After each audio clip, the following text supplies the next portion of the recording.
October 3, 1942, 10:47 a.m., Test Stand 7, Peenemünde Army Research Center, Baltic Coast, Germany. The autumn mist clung to the concrete launch pad as Wernher von Braun stood atop the assembly building, his athletic frame tense beneath his gray suit, blue eyes fixed on the rocket a mile distant. Behind him, Luftwaffe officials shifted nervously, watching the 30-year-old civilian who had promised them a weapon that sounded like fantasy. 46 feet of aluminum alloy and sheet steel stood vertical against the gray sky, black and white checkered patterns painted on its fins for tracking. The fourth prototype, Vergeltungswaffe 4, V4. The previous three had failed within 60 seconds of launch. What von Braun couldn't know, what none of the German engineers gathered on that cold Baltic morning could have imagined, was that this single rocket would split the future in two, one path leading to the deaths of thousands in flaming streets across Europe, the other to the moon. Major General Walter Dornberger, commander of the Peenemünde facility, stood beside von Braun with his arms crossed. His iron cross from the Great War gleamed on his chest. After 7 years of development, after millions of Reichsmarks spent, after Hitler's growing impatience with exotic weapons that consumed resources without delivering results, everything depended on the next 5 minutes. The loudspeaker crackled. Ignition in 30 seconds. Von Braun's boyish face betrayed nothing. He had been building toward this moment since childhood, since his mother gave him a telescope at age 13 and the universe opened before him, since he'd strapped fireworks to a toy wagon on a Berlin street and sent it screaming into traffic, earning a visit from police who found a 12-year-old aristocrat grinning at the chaos he'd created. The Prussian baron's son, who should have entered government service but became obsessed instead with something impossible, flying to other worlds. At 10:47:23, the A4's engine roared to life. 8 tons of thrust during preliminary burn, alcohol and liquid oxygen mixing in 18 burner cups, combustion gases screaming from the thrust chamber at 2,820 degrees Celsius. The turbopump pressurizing fuel at 4,000 RPM. Thrust climbing rapidly to 25 tons. The 13.5-ton rocket trembled but held, mechanical perfection waiting for the moment of release. The Germans watching from the observation bunker had seen this before. The buildup, the noise, then catastrophic failure within seconds. At T+4 seconds, the hold-down clamps released. The A4 lifted from the pad, trailing white exhaust, accelerating vertically with mechanical precision. 4 graphite veins in the exhaust stream controlled its trajectory, responding to signals from twin gyroscopes in the guidance compartment. At 30 seconds, it broke the sound barrier with a thunderclap that rattled windows in nearby Karlshagen.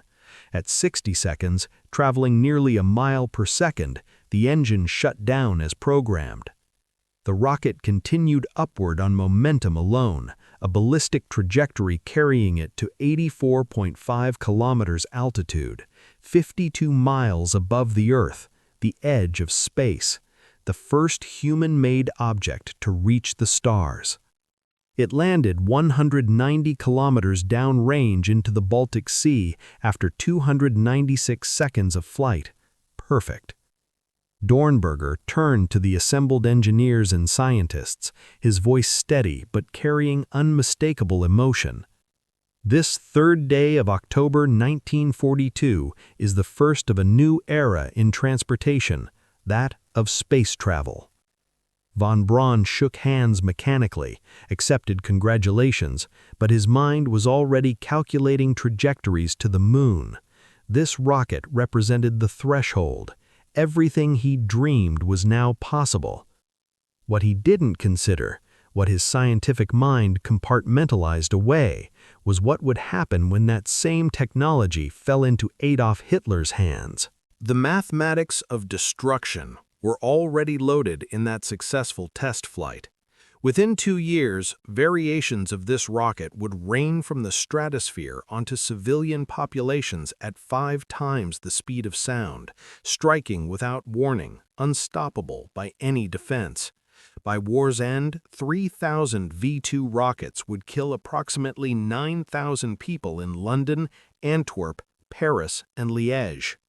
Another 12,000 would die producing them in underground factories, worked to death in conditions that reduced human beings to disposable components. But on October 3, 1942, watching his creation arc into space for the first time, Wernher von Braun saw only possibility. The story of how an aristocratic dreamer became Hitler's most valuable scientist, how a rocket designed to reach the stars became a weapon of terror, and how the world's first ballistic missile ultimately delivered humanity to the moon began not with engineering, but with a book.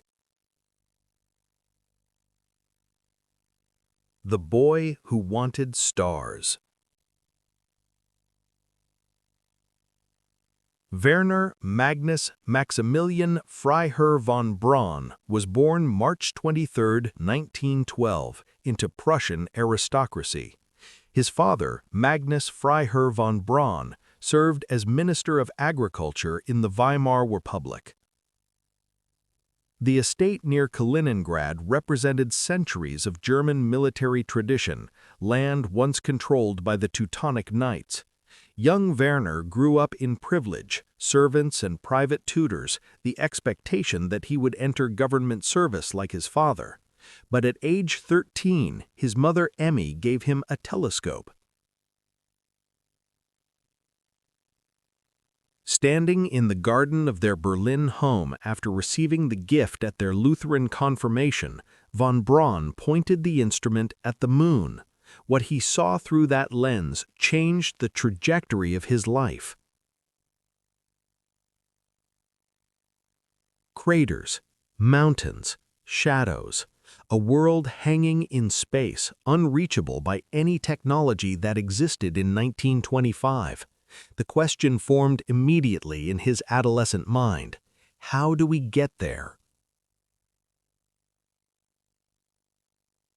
The answer came in 1925 when he discovered Hermann Oberth's The Rocket into Interplanetary Space in a Berlin bookstore.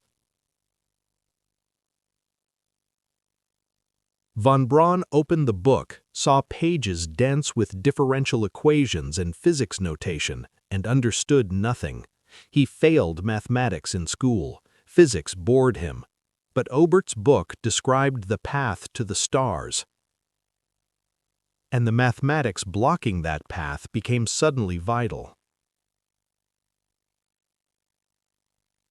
He attacked his studies with singular focus. Within a year, he led his class in mathematics and physics. His teachers, accustomed to aristocratic students who coasted on privilege, watched in amazement as the baron's son transformed into an obsessive scholar who cared about nothing except understanding orbital mechanics and rocket propulsion. At age 12, before discovering Oberth, von Braun had conducted what he called his first ballistic experiment.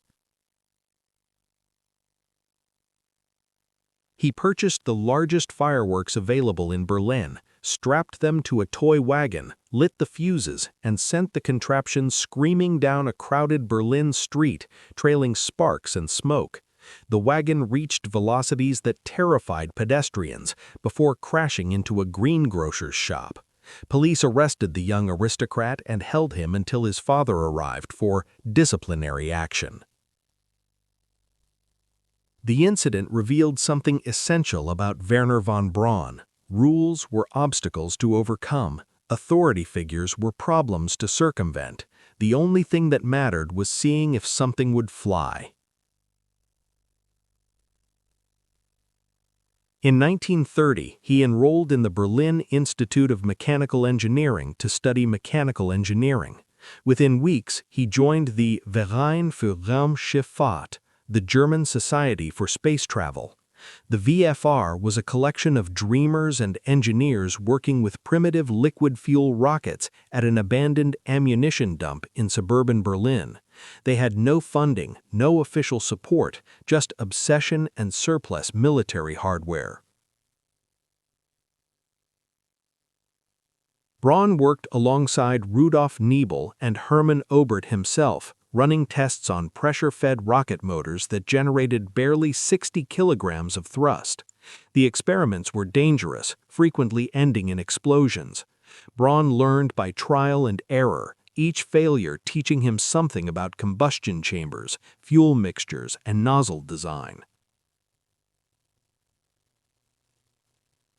The German army noticed. In late 1932, Captain Walter Dornberger of the Ballistics and Munitions Branch attended a VFR demonstration at Kummersdorf Weapons Range near Berlin.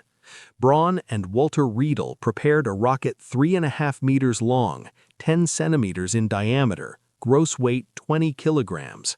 The engine featured a revolutionary design with the combustion chamber forward of the propellant tanks, fed by pressure systems that Riedel had perfected. The rocket lifted successfully, reached 20 to 70 meters altitude, then veered horizontally into a forest. An exhaust velocity of 2,000 meters per second was expected. They achieved 1,700. The Army appeared unimpressed. A month later, they hired von Braun. It came with conditions: work in secret, develop military rockets, accept military discipline, complete a doctorate in physics under Army sponsorship while conducting classified research. For a 20-year-old aristocrat who wanted to build spaceships, it was perfect. The Army had funding, facilities, and a mandate to pursue advanced weapons that the Versailles Treaty hadn't specifically forbidden because they didn't exist yet. Von Braun accepted immediately. In December 1932, as he signed the paperwork making him the top civilian specialist at Kummersdorf Rocket Station, Adolf Hitler was maneuvering toward power. Within months, the Nazi Party would control Germany. Within a year, von Braun would be working for a regime that would transform his dreams into nightmares. But in 1932, politics seemed irrelevant. He had access to resources, brilliant engineers, and a mission to build the largest rocket engine in history. The mathematics of reaching space required power, enormous, unprecedented power. The engine nobody believed could work. Von Braun's first successful rocket for the Army was the A-2, completed in December 1934 after 28 months of development.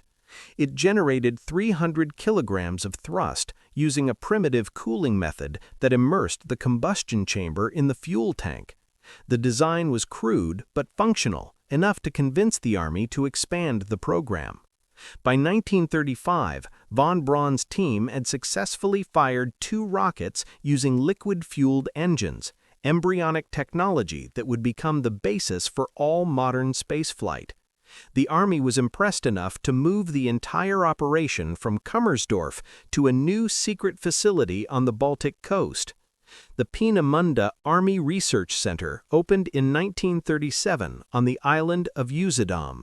Isolated, massive, equipped with laboratories, workshops, wind tunnels, test stands, and housing for thousands of personnel. Von Braun, now 25 years old, was appointed technical director. His mission? Develop a rocket capable of delivering a 1-ton warhead 200 miles from a mobile launcher. The specifications seemed impossible. Existing rocket engines barely generated 1.5 tons of thrust with specific impulses of 195 seconds. Von Braun needed 25 tons of thrust, 17 times more powerful than the largest engine ever built. The A3 prototype, launched in December 1937, was a disaster. The 1,500-kilogram thrust engine worked, but the aerodynamics were completely wrong. The control systems failed. Every test vehicle crashed. Von Braun ordered a complete redesign, creating the A5 subscale prototype to work out aerodynamics and guidance systems before attempting the full-size A4. The engine development became a grueling trial-and-error process. Every attempt to scale up the successful 1.5-ton engine encountered combustion instability that destroyed test units within seconds. The engineering team, including Arthur Rudolph and Walter Thiel, tried hundreds of configurations, different fuel injection patterns, alternative cooling methods, various combustion chamber geometries. Nothing worked. Finally, they found an interim solution that seemed absurd. Cluster 18 of the 1.5-ton combustion chambers and feed their exhaust into a common mixing chamber. The design was hideously complex, requiring precise synchronization of 18 separate burners, but it generated the required thrust. Von Braun ordered it into production as a stopgap while development continued on a single-chamber engine. That interim design, with its 18 burner cups at the top of the thrust chamber, would power every V-2 rocket launched during the war. The combustion chamber itself represented a masterpiece of engineering desperation. Alcohol and liquid oxygen entered through the 18 burners at the chamber's top. Two centrifugal pumps driven by a steam turbine forced 125 liters per second into the combustion space. The turbopump, rotating at 4,000 RPM, had to operate in an environment of liquid oxygen, which exploded on contact with any contaminant, even a fingerprint. The turbine was powered by steam generated from the decomposition of concentrated hydrogen peroxide, catalyzed by sodium permanganate. This hot gas system produced superheated steam that drove the turbopump before being vented overboard. The system was mechanically complex, failure-prone, and required extraordinary precision in manufacturing. Cooling the combustion chamber required innovation that would influence rocket design for decades. The chamber consisted of two walls with a gap between them. Alcohol flowed through this gap before entering the burners, absorbing heat that would otherwise melt the chamber walls. This regenerative cooling system kept metal temperatures within survivable limits despite combustion gases at 2,820 degrees Celsius. Additional film cooling was provided by small holes that allowed alcohol to bleed into the thrust chamber, creating a protective vapor layer on the inner walls. The combination of regenerative and film cooling represented engineering solutions that modern rocket engines still employ. By 1940, von Braun's team had perfected the engine on paper. The A4 design specification called for a rocket that could carry a 1-ton warhead 200 miles, reach speeds exceeding 3,500 miles per hour, and climb to altitudes where conventional aircraft couldn't intercept it. What they had created was the world's first ballistic missile. Adolf Hitler remained unimpressed. In 1941, watching demonstration films of early test flights, he declared the A4 nothing more than an expensive artillery shell. Germany was winning easy victories with conventional weapons. Why waste resources on experimental technology? Then the tide turned. The German army was repulsed from Moscow in December 1941. The United States entered the war. Suddenly, Hitler needed wonder weapons to restore German confidence and terrorize enemies. In January 1943, he ordered mass production of the A4. In July 1943, after von Braun showed him footage of the successful October 1942 test flight, Hitler gave Peenemünde top priority in the armaments program. "Why was it I could not believe in the success of your work?" Hitler told von Braun. "If we had had these rockets in 1939, we should have never had this war." Von Braun, standing in Hitler's Wolf's Lair headquarters, nodded respectfully. He had just secured unlimited resources for rocket development from a genocidal dictator. His dream of reaching space was now funded by a regime committing industrial-scale murder across Europe. The moral implications, if they troubled him, remained private. The underground hell. The British had been watching Peenemünde since 1943. Reconnaissance aircraft photographed the facility repeatedly, noting unusual structures and what appeared to be rockets on transport vehicles. British intelligence intercepted communications mentioning special weapons and long-range bombardment. On the night of August 17–18, 1943, Operation Hydra commenced. 596 British bombers attacked Peenemünde, dropping 1,800 tons of high explosives. The raid killed 735 people, destroyed several buildings, and delayed the V2 program by approximately 2 months. 40 British aircraft were shot down, 245 airmen killed. The raid forced a strategic decision that would result in horrors exceeding anything the V2 itself would inflict. Hitler and Heinrich Himmler ordered V2 production moved to an underground facility where Allied bombers couldn't reach it. The Mittelwerk factory in the Harz Mountains of central Germany became the center of V2 production. 2 parallel tunnels, each a mile long, were excavated into the mountain. Cross tunnels connected them, creating a massive underground manufacturing complex. Forced labor from the Mittelbau-Dora concentration camp provided the workforce. 20,000 prisoners would die at Mittelbau-Dora, worked to death in the underground tunnels where they assembled the rockets that were supposed to win Germany's war. The conditions were beyond brutal. Prisoners lived underground for months, sleeping in the tunnels, breathing dust and chemical fumes, working 18-hour shifts assembling precision components while starving and diseased.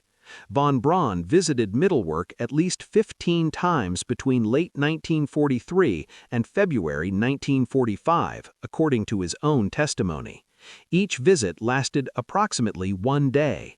He inspected production lines, communicated design changes, and reviewed final acceptance criteria for completed rockets.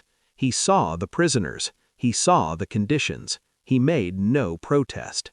When questioned after the war, von Braun claimed he was powerless to change anything. The SS controlled the camps. The production schedule was dictated by Hitler and Himmler. Any complaint would have been futile at best, suicidal at worst. He was a scientist focused on technical problems, not prison conditions.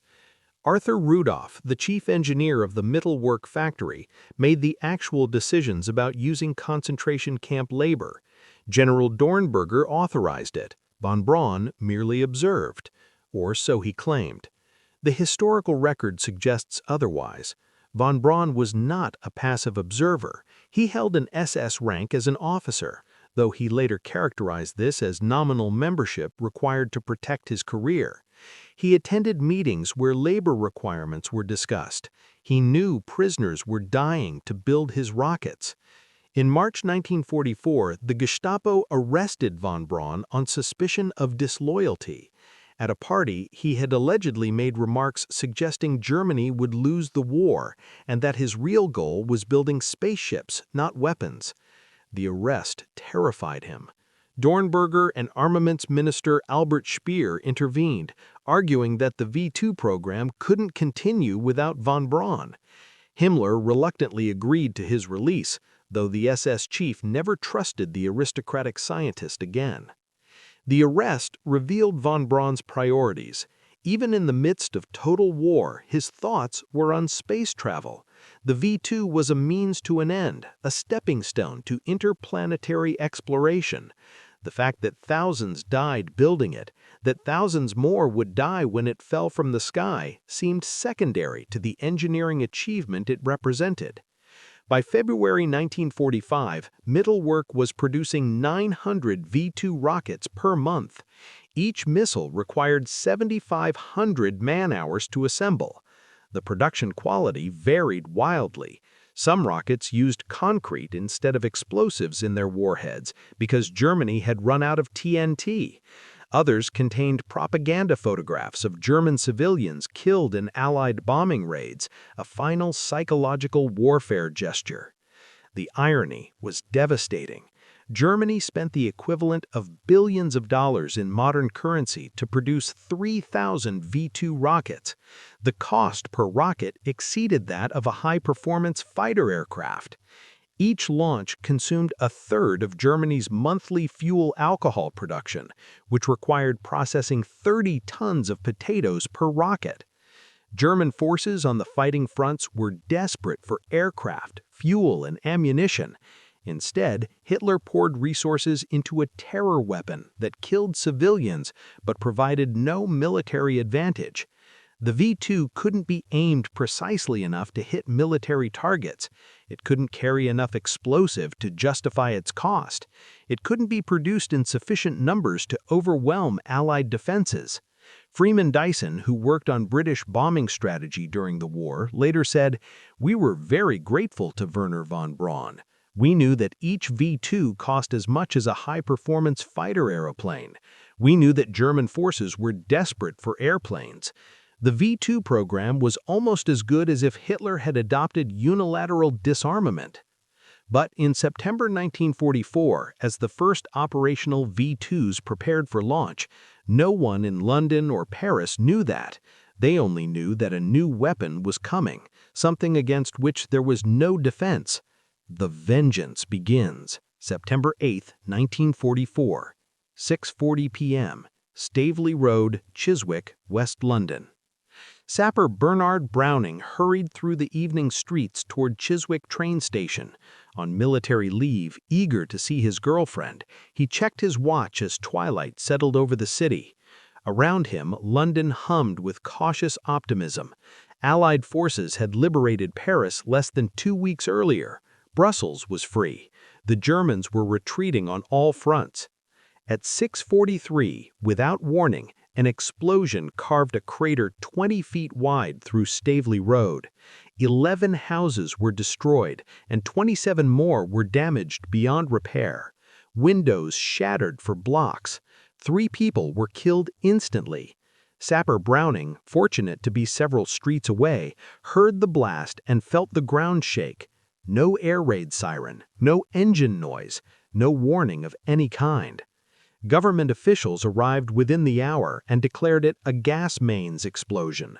Londoners who had survived the Blitz exchanged skeptical glances. They knew the sound of German bombs. This was different, louder, more devastating. The crater was too large, too deep, too perfectly circular for any utility accident. In secure government rooms across London, intelligence officers knew the truth.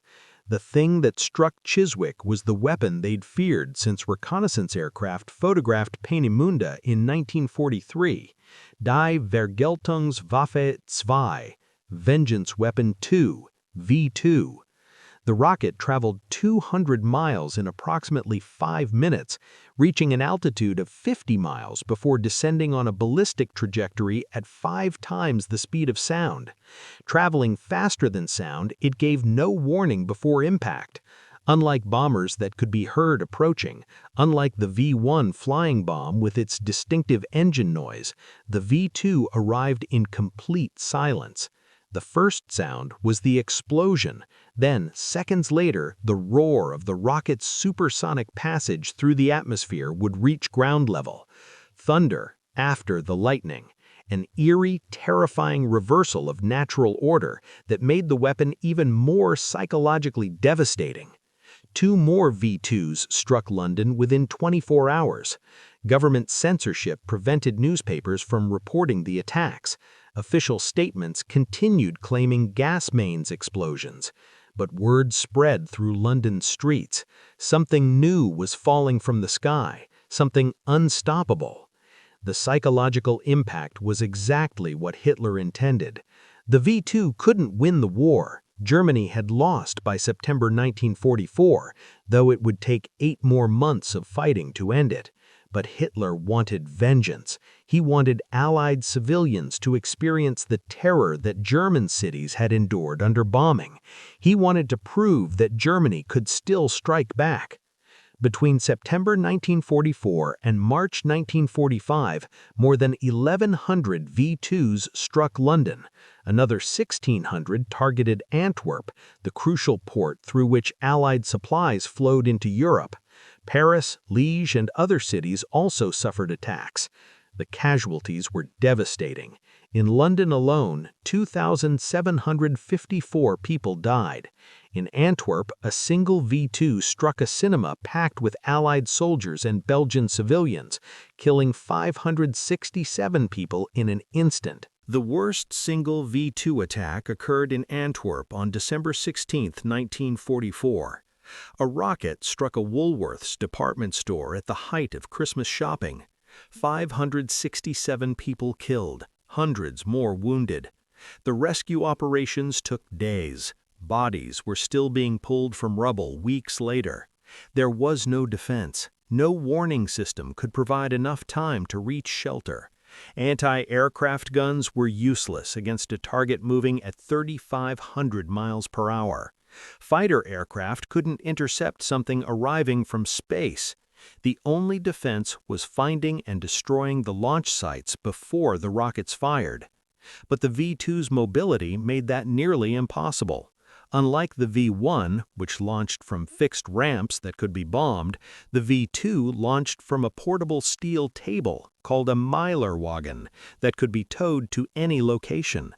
The launch sequence took less than 90 minutes. Drive to a pre-surveyed site, erect the rocket, fuel it, fire, and depart before Allied reconnaissance aircraft could even locate the launch position.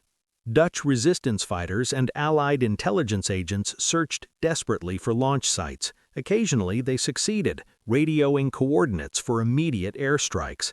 But by the time bombers arrived, the launch crew had vanished, leaving only scorch marks and a crater from the rocket's exhaust.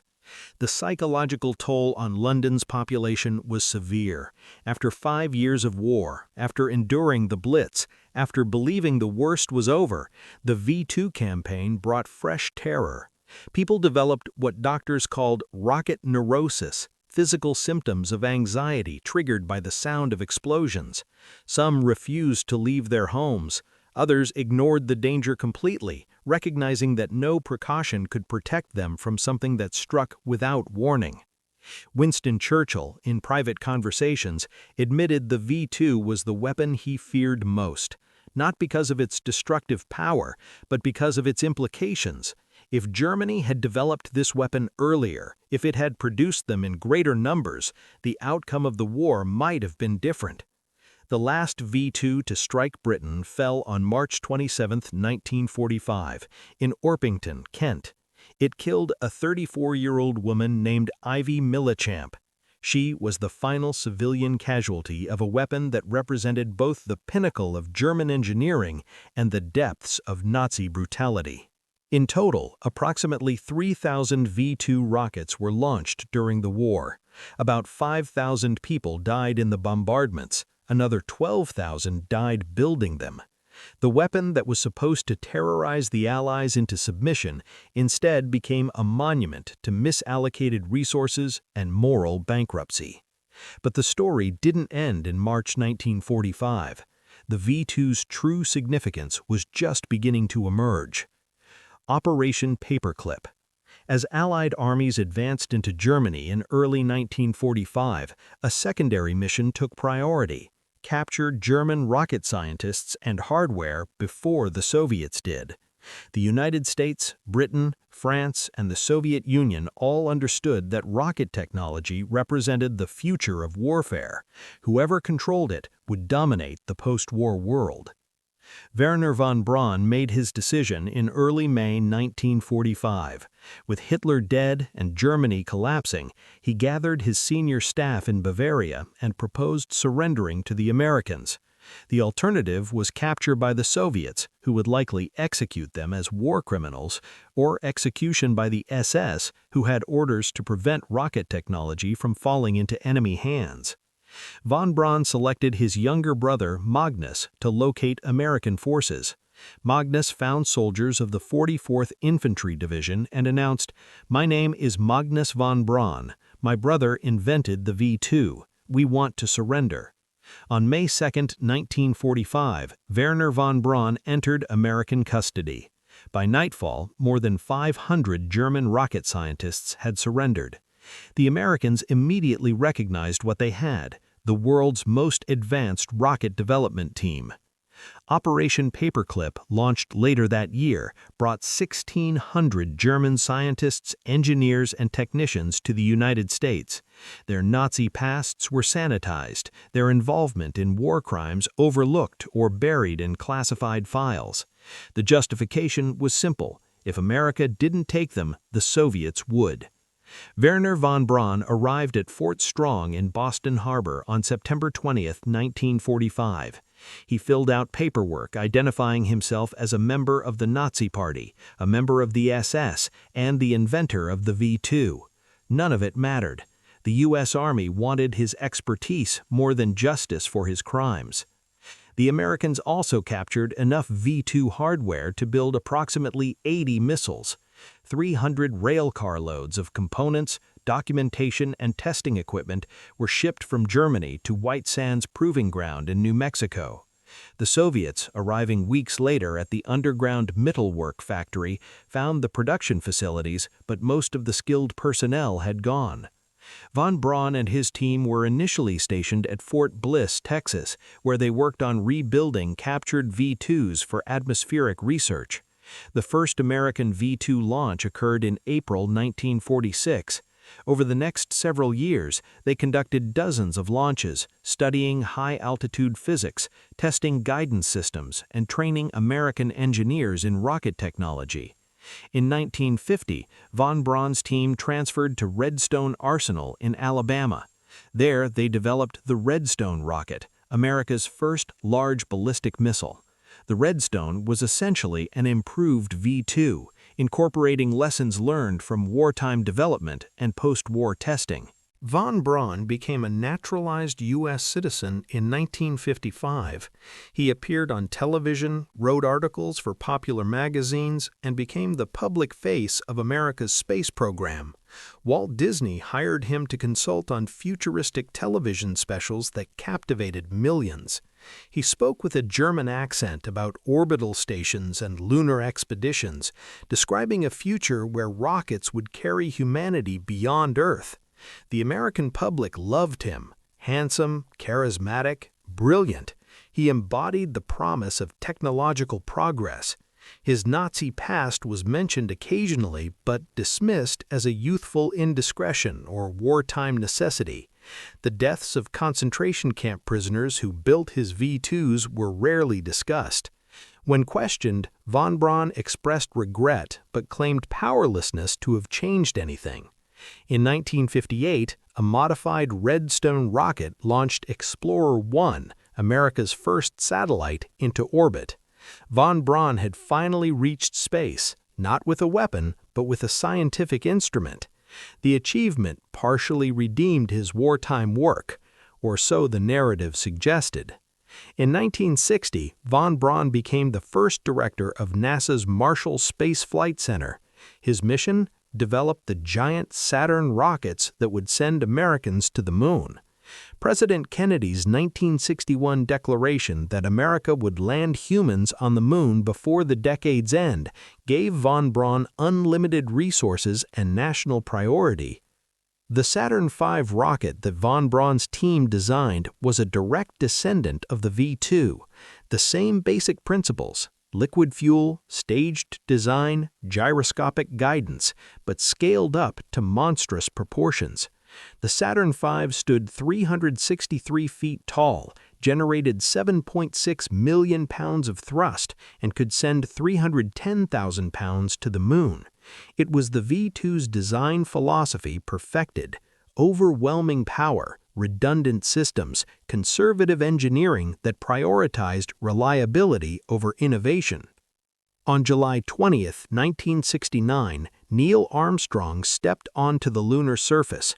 Wernher von Braun watched from Mission Control in Houston, having fulfilled the dream that began with a telescope at age 13.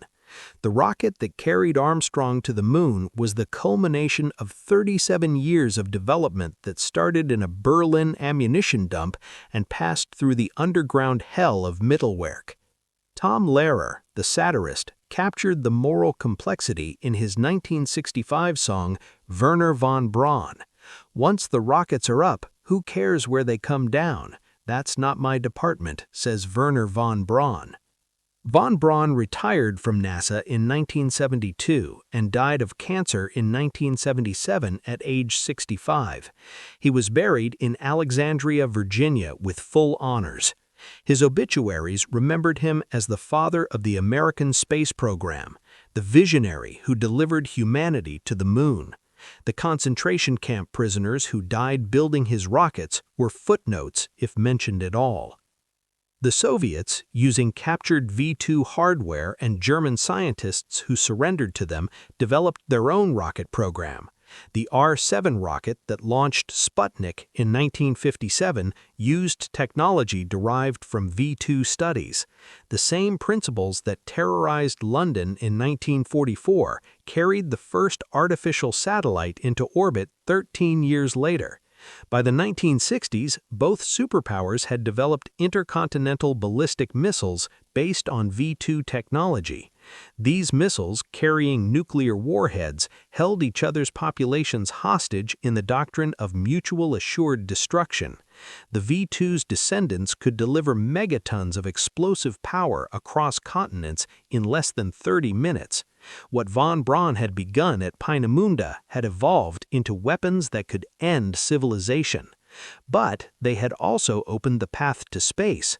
Weather satellites, communication satellites, GPS navigation, planetary exploration, and the International Space Station all exist because of technology pioneered by the V-2. The achievement partially redeemed his wartime work, or so the narrative suggested. At the United States Space and Rocket Center in Huntsville, Alabama, a restored V-2 stands in the main exhibit hall. Black and white checkered paint, identical to the pattern used on test rockets at Peenemünde. The placard describes technical specifications: 46 feet long, 5.5 feet in diameter, 28,000 pounds fully fueled, liquid oxygen and ethanol propellant, 25 tons of thrust, 200-mile range. The placard mentions that concentration camp prisoners died building V-2s. It notes that civilians in London and Antwerp died when they were struck. But the primary narrative focuses on technological achievement. The first object to reach space, the foundation of modern rocketry, the ancestor of the Saturn V. This sanitized history reflects our cultural ambivalence about von Braun and the V-2. We want to celebrate the moon landing without confronting the moral compromises that made it possible.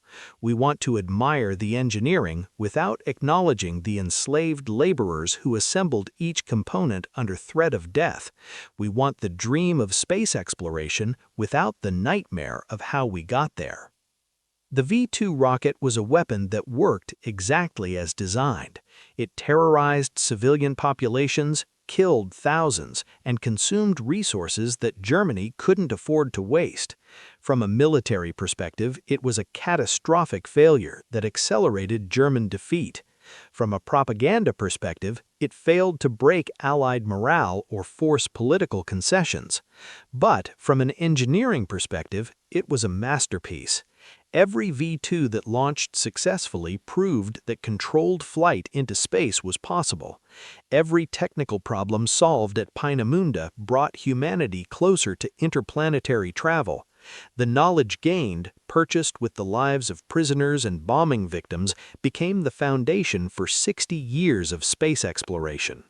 Wernher von Braun remains one of history's most controversial figures: brilliant scientist or opportunistic war criminal, visionary space pioneer or Nazi collaborator who viewed slave labor as an acceptable cost. The answer is both. He was a man who compromised with evil to pursue his dreams, who witnessed horrors and chose to focus on equations instead, who built weapons of terror that became instruments of discovery. In 1985, at a reunion of German and American aerospace engineers, former Luftwaffe General Adolf Galland spoke about the V-2. It was a weapon ahead of its time, built by a nation that had already lost. If we had possessed it in 1939, the war might have gone differently. By 1944, it was merely revenge dressed as strategy. Expensive revenge that killed thousands but changed nothing.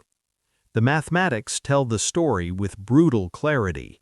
Germany spent approximately 2 billion Reichsmarks developing and producing the V-2, equivalent to roughly $6 billion in modern currency. Each rocket cost 119,600 Reichsmarks, roughly 5 times the cost of a V-1 flying bomb. For the price of the V-2 program, Germany could have produced 24,000 fighter aircraft. The V-2 killed approximately 9,000 people in bombardments. Conventional bombing of German cities by Allied aircraft killed 300,000 German civilians. The resources consumed by the V-2 program might have produced defensive fighters that could have saved tens of thousands of German lives. Instead, Hitler's desire for vengeance weapons diverted critical resources from practical defense. The concentration camp prisoners who died building V-2s outnumbered the civilians killed by them. At Mittelbau-Dora and its subcamps, approximately 20,000 prisoners perished from starvation, disease, exhaustion, and execution. The average survival time for a prisoner assigned to rocket production was 3 months. Those who grew too weak to work were transported to extermination camps. Those who made mistakes on the production line were hanged as saboteurs. Arthur Rudolph, who managed the Mittelwerk factory, emigrated to the United States under Operation Paperclip and worked for NASA until 1984. When evidence of his involvement in using slave labor surfaced, he agreed to renounce his U.S. citizenship and return to Germany rather than face war crimes prosecution. He lived comfortably in Hamburg until he died in 1996, never prosecuted, never imprisoned, never held accountable. Wernher von Braun never faced a serious investigation for his wartime activities. His technical knowledge was too valuable, his public image too useful for NASA's goals. When questions about his Nazi past arose, the State Department and NASA deflected them. Space exploration required heroes, not war criminals. The narrative demanded a visionary scientist, not a man who witnessed atrocities and continued building weapons. In the decades after his death, historians gained access to classified documents that revealed more about von Braun's involvement with slave labor at Mittelbau-Dora. He didn't merely visit the facility, he personally selected prisoners with technical skills for specialized work. He attended meetings where production quotas and labor requirements were discussed. He knew conditions in the tunnels were killing workers at a rate of hundreds per month. When confronted with evidence of atrocities, he made technical adjustments to production processes, but never protested the use of concentration camp labor. The rockets had to be built. That was the priority. Human suffering was regrettable, but secondary to engineering requirements. This is the man who became America's symbol of space exploration, the man whose genius delivered humanity to the moon, the man whose compromises with evil made possible achievements that inspired generations. The sound that changed the world. There is a recording made at Peenemünde on October 3, 1942. The audio quality is poor, with background static masking most sounds, but at 10:47:23 seconds, you can hear the A4's engine ignite. A roar that builds from rumble to thunder, mechanical power concentrated into acoustic force. That sound marked the threshold. Before it, space travel existed only in novels and mathematics. After it, the cosmos became accessible, no longer the domain of gods and dreamers, but of engineers and navigators. The same sound, recorded from London streets in late 1944, carried a different meaning: the thunder after the lightning, the roar of a weapon arriving faster than its own noise. Death is announced after the fact. Psychological terror engineered into an acoustic phenomenon. Both meanings exist simultaneously. The V2's sound represents humanity's greatest aspiration and darkest cruelty. It's the proof that we can reach beyond our planet, and the reminder that we often build such capabilities through suffering. Freeman Dyson, the physicist who worked on British bombing strategy during the war, later reflected, "We won the war by convincing the Germans to waste their resources on V2s instead of building the fighters and tanks that might have stopped us. But they won something too. They proved that space travel was possible. Strangely, both sides got what they needed." The V2 launched 3,000 times between September 1944 and March 1945. Approximately 60% of launches were successful, the rest failing due to guidance errors, engine malfunctions, or structural failures. Those that succeeded delivered roughly 2,000 pounds of explosive to targets 200 miles away with an accuracy of about 3 miles. From a military standpoint, that accuracy was worthless. You couldn't hit specific targets, only general areas. The explosive payload was modest, equivalent to conventional bombs that cost a fraction of the price. The V2 was a precision engineering marvel that delivered imprecise destruction. But from a technological standpoint, that accuracy was extraordinary. A rocket launched from the Netherlands could strike within 3 miles of its intended target in London after traveling through the stratosphere at 5 times the speed of sound. The guidance systems, the propulsion systems, and the structural design that prevented the rocket from breaking apart under aerodynamic stress all represented engineering solutions that would enable everything that followed. Every rocket that launches today, whether carrying satellites, spacecraft, or weapons, uses principles perfected at Peenemünde. Liquid fuel engines with regenerative cooling, gyroscopic guidance systems, staged designs that drop empty fuel tanks to reduce weight, aerodynamic surfaces. These innovations, born from Germany's desperation to create a wonder weapon, became the foundation of space exploration. The International Space Station, orbiting 250 miles above Earth, exists because of technology that killed Ivy Millichamp in her Orpington kitchen. The Mars rovers, crawling across alien landscapes, descended from engineering that buried London neighborhoods under rubble. GPS satellites that guide our daily lives, weather satellites that save countless lives through storm warnings, communication satellites that connect the world, all trace their lineage to a weapon of terror. This is the paradox we cannot resolve. The technology that opens the cosmos to exploration was perfected as an instrument of death.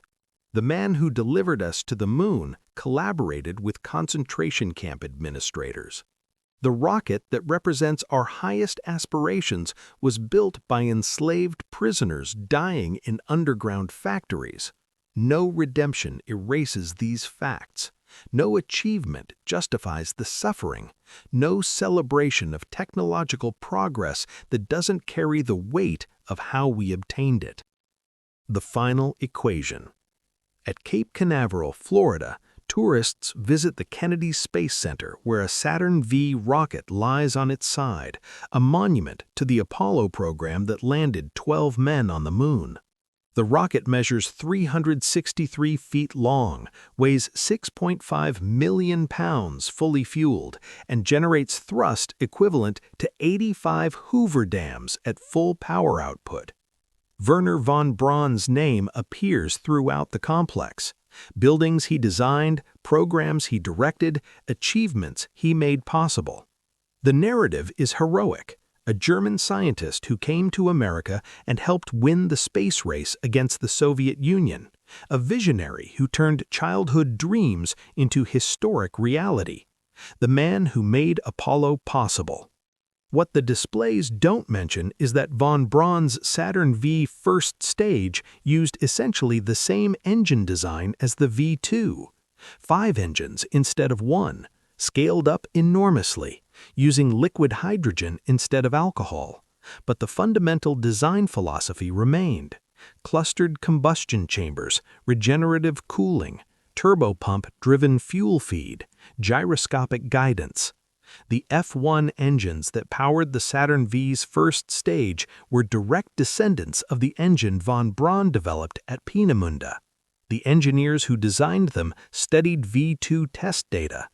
The combustion chamber geometry, the injector plate design, and the cooling systems all evolved from German research conducted during the war. When Neil Armstrong radioed from the moon, "The Eagle has landed," he rode atop technology that originated in Nazi Germany. The trajectory that carried him to Tranquility Base was calculated using methods perfected at Peenemünde. The guidance systems that controlled his spacecraft descended from innovations designed to target London. This doesn't diminish the achievement. The moon landing remains one of humanity's greatest accomplishments, proof that we can set impossible goals and reach them through dedication and ingenuity. But it does complicate the narrative. We want our heroes pure, our triumphs untainted, our progress divorced from the violence that often produces it. Reality offers no such comfort. The V2 rocket killed approximately 9,000 people. The knowledge gained from its development has potentially saved millions through weather satellites, communication systems, and Earth observation technologies. Does the benefit justify the cost? Can progress built on suffering ever be fully celebrated? These aren't rhetorical questions. They're fundamental moral problems that each generation must answer for itself. In 1969, when Apollo 11 launched, very few Americans knew that Wernher von Braun had been an SS officer. Fewer still knew about the conditions at Mittelbau-Dora. The narrative was clean. A brilliant German scientist escapes the Nazis, comes to America, and helps win the space race against the Soviet Union. The ugly details were classified, ignored, or forgotten. As documents were declassified and historians dug deeper, the complexity emerged. Von Braun wasn't a reluctant participant coerced by the regime. He was an ambitious scientist who saw Nazi Germany as a way to fund his dreams. He joined the Nazi Party in 1937 not under pressure, but because it was politically expedient. He accepted SS membership in 1940, not to avoid persecution, but to gain access to resources. He witnessed slave labor and made no meaningful protest. He attended parties with SS officers while prisoners died in tunnels building his rockets. He focused on technical problems while humans suffered around him. When the war ended, he sanitized his past and marketed himself to the Americans as a politically naive scientist. Perhaps he believed his own story. Perhaps he convinced himself that the science justified the compromises. Maybe he genuinely felt powerless to change the system he was part of. Or perhaps he cared more about reaching space than about the people who died making it possible. The truth, as always, is likely more complex than any simple narrative allows. Epilogue. The thunder echoes. There is a crater on the moon named von Braun. It's 60 kilometers in diameter, located on the far side where no human has visited. The International Astronomical Union approved the name in 1970, honoring the man who made lunar exploration possible. There is also a memorial at Mittelbau-Dora concentration camp. It lists the names of 20,000 prisoners who died producing V2 rockets. Many names are unknown, recorded only as prisoner numbers. The memorial sits near the entrance to the underground tunnels where they labored and died. Both sites exist simultaneously in our history, the crater and the memorial, the vision and the atrocity, the dream of stars and the reality of suffering.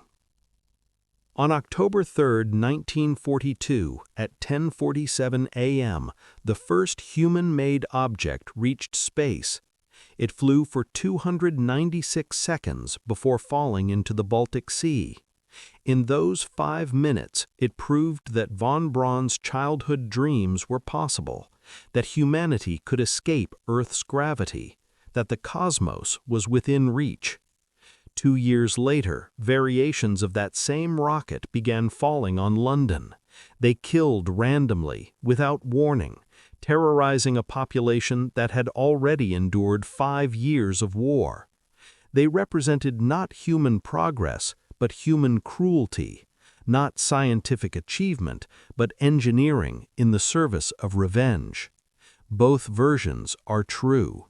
The V-2 opened the path to space and served as a weapon of terror.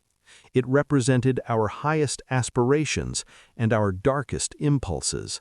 It was built by a brilliant scientist who compromised with evil and by enslaved prisoners who died making it real. History doesn't allow us to separate these threads. The technology that carried Armstrong to the moon killed Ivy Millichamp in Orpington. The same equations describe both trajectories. The same thrust that launches satellites delivers warheads. The same ingenuity that explores planets was perfected through suffering. We inherit both legacies. Every satellite that orbits Earth, every spacecraft that explores the solar system, every weather warning that saves lives, every GPS navigation that guides us home exists because of technology born from desperation and cruelty. We cannot use the benefits while denying the origins. The V-2 was Hitler's vengeance weapon, a device meant to terrorize enemies and restore German morale through technological supremacy. It failed at both objectives. Germany lost the war. The bombardments didn't break Allied resolve. The resources consumed building it might have extended the war had they been used conventionally. But the V-2 succeeded at something Hitler never intended. It proved that space was accessible, not someday, not in some distant future, but immediately with technology that existed in 1942. That proof changed everything. Within 12 years of the V-2's first successful flight, both superpowers had operational ballistic missiles. Within 15 years, satellites orbited Earth. Within 27 years, humans walked on the moon. The transformation from weapon to exploration tool occurred within a single generation. Wernher von Braun lived long enough to see Apollo land on the moon, to witness his childhood dreams realized, to become an American hero whose German past was mentioned occasionally but rarely examined. He died believing he had redeemed his wartime work through peacetime achievements. Whether that redemption was real or merely narrative convenience remains debatable. The prisoners who died at Mittelbau Dora have no opinion. The civilians killed in London and Antwerp have no say.